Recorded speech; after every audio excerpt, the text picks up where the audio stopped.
ಬೆಂಗಳೂರು ದಕ್ಷಿಣ ವಿಧಾನಸಭಾ ಕ್ಷೇತ್ರದ ಬೇಗಿಹಳ್ಳಿ ಗ್ರಾಮದಲ್ಲಿ ವಿವಿಧ ಕಾಮಗಾರಿಗಳಿಗೆ ಗುದ್ದಲಿ ಪೂಜೆ ಹಾಗೂ ಮಳೆನಲ್ಲಸಂದ್ರ ಗ್ರಾಮದಿಂದ ರಾಮಸಂದ್ರ ಹಾಗೂ ಕೊಪ್ಪ ಮುಖ್ಯ ರಸ್ತೆ ಕಾಮಗಾರಿಗೆ ಗುದ್ದಲಿ ಪೂಜೆ ನೆರವೇರಿಸಿದ ಶಾಸಕರು ಆದ ಎಂ ಕೃಷ್ಣಪ್ಪರವರು. ಇನ್ನು ಕಾರ್ಯಕ್ರಮದಲ್ಲಿ ಯಾರಡಹಳ್ಳಿ ಹರೀಶ್ ರೆಡ್ಡಿ, ಕೊಪ್ಪ ಗೇಟ್ ಮುನಿರಾಜು, ಮಳೆನಲ್ಲಸಂದ್ರ ಶಶಿಕುಮಾರ್ ಯತಿರಾಜ್, ಶ್ರೀಮತಿ ಸುಜಾತಾ ಮುನಿರಾಜ್, ರಘುರಾಮ್ ಚೌಡಪ್ಪ, ಅಶ್ವತ್ಥಪ್ಪ, ಮಂಜುನಾಥ್, ನಾಗೇಂದ್ರ, ರಮೇಶ್, ಕೇಶವ, ರವಿ ಮತ್ತು ಸಾರ್ವಜನಿಕರು ಭಾಗವಹಿಸಿದರು.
ಮಳೆ ನೆಲಸಂದ್ರದಿಂದ ಹಿಡಿದು ನಿರ್ಮಾಣ ಶೆಲ್ಟರ್ವರೆಗೂ ಒಳ್ಳೆ ಕಾಂಕ್ರೀಟ್ ರಸ್ತೆಯನ್ನು ಸಾರ್ವಜನಿಕರ ಅನುಕೂಲಕ್ಕೆ ಶುರು ಮಾಡೋಕ್ಕೆ ಬಂದಿದೆ.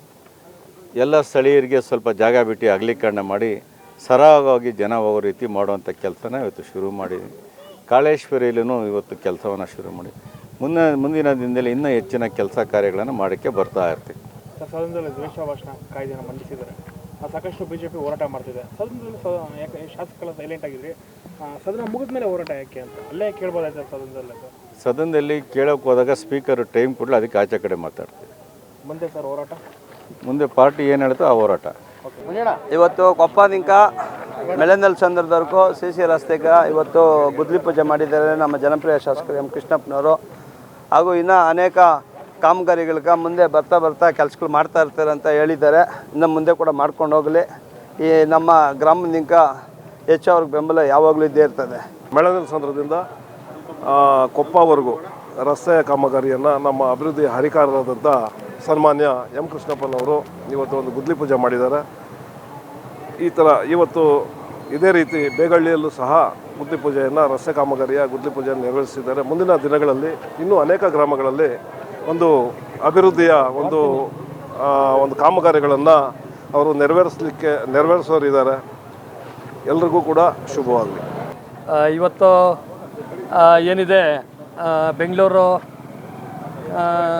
ದಕ್ಷಿಣ ವಿಧಾನಸಭಾ ಕ್ಷೇತ್ರದ ಜನಪ್ರಿಯ ಶಾಸಕರು ಆದ ಎಂ ಕೃಷ್ಣಪ್ಪಣ್ಣ ಅವರು ನಲಸಂದ್ರ ಗ್ರಾಮದಿಂದ ನಿರ್ಮಾಣ ಬಡಾವಣೆ ಕೊಪ್ಪ ಗ್ರಾಮದ ಕೋದಂಡರಾಮ ಸ್ವಾಮಿ ದೇವಸ್ಥಾನದವರೆಗೂ ಕಾಂಕ್ರೀಟ್ ರಸ್ತೆಯ ಒಂದು ಡಾಂಬರೀಕರಣ ಕಾಂಕ್ರೀಟ್ ರಸ್ತೆ ಪೂಜೆಯನ್ನು ಮಾಡಿದ್ದಾರೆ. ಕಾಂಕ್ರೀಟ್ ರಸ್ತೆ ಹೊಸದಾಗಿ ಹಾಕಲು ಈಗಾಗಲೇ ಪೂಜೆ ನೆರವೇರಿದೆ.